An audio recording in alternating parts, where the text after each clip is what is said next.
Brilliance Audio. The History of Us by Jennifer Bardsley. Performed by Whitney Dykhouse and Alexander Cendese. Chapter 1. The owl's nest smelled like lasagna and disinfectant. Andrea Wint didn't think it was a bad combination, necessarily. It was 4:30 in the afternoon, after all, and the residents would eat dinner in 30 minutes. Her father was fed comfort food and lived in a spotless environment. The caregivers were constantly wiping down high-traffic areas and tidying up after residents so they wouldn't trip. Wellness counselors scheduled games, exercise, and field trips. This was one of the best memory care facilities in the greater Seattle area. To Andrea, it was worth every penny, and she was grateful that they could afford it, knowing that not every family was so lucky.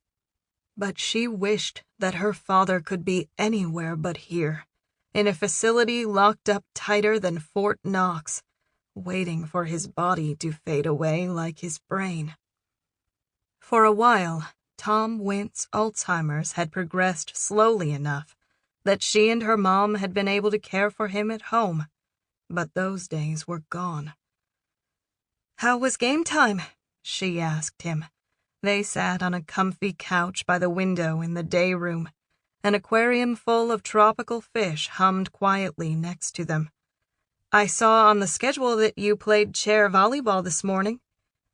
"Oh, yeah, that. It was something." Tom looked down at his leather slippers. "Where are my shoes?" "Back in your room. Do you want me to get them for you?" "No, these slippers are nice. Lydia gave them to me for Christmas." "I gave them to you last week, not Mom." It didn't matter who had given him the slippers. Not really. But Andrea felt like clarifying. Lydia Wint had moved on with her life. She still paid her husband's medical bills and kept in contact with his doctors, but she hadn't visited Tom in months, not since moving in with Roger, her boyfriend. Andrea's stomach clenched when she thought about her mom and Roger. She could barely bring herself to text Lydia, let alone accept her invitation to dinner in Roger's penthouse, overlooking Lake Washington. Yes, Tom's early-onset Alzheimer's disease was difficult on everyone, but it didn't mean you abandoned the person you loved and shacked up with your podiatrist. "I love these slippers." Tom wiggled his feet. "They're so companionable."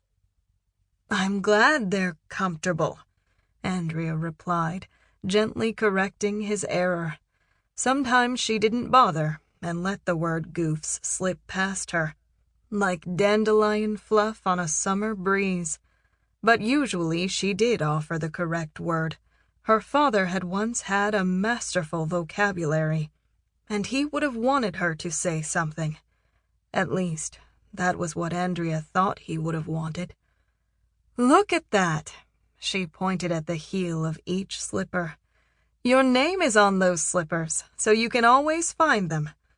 "Well, what do you know?" He peered down at his ankles. "Tom Wint. That's me." "If you see someone else wearing slippers with your name on them, you can ask for them back." Andrea slipped a lock of golden brown hair behind her ear. "You're so smart." Tom squeezed her hand. "I'm glad you came. I haven't seen you in a while." "I was here last night, Dad, and the night before." Her smile faded. "I come every afternoon to visit you before dinner." Andrea reached into her giant purse and pulled out a brochure. "I booked a new client today. My graphic design business is booming. This is the mock-up I did that landed me the job." Andrea pointed to pictures of teens in braces. "It's a chain of orthodontists. I'm designing their brochures and website update." "That's great. Did you have braces?" "I sure did, for 2.5 years." Sample complete. Ready to continue?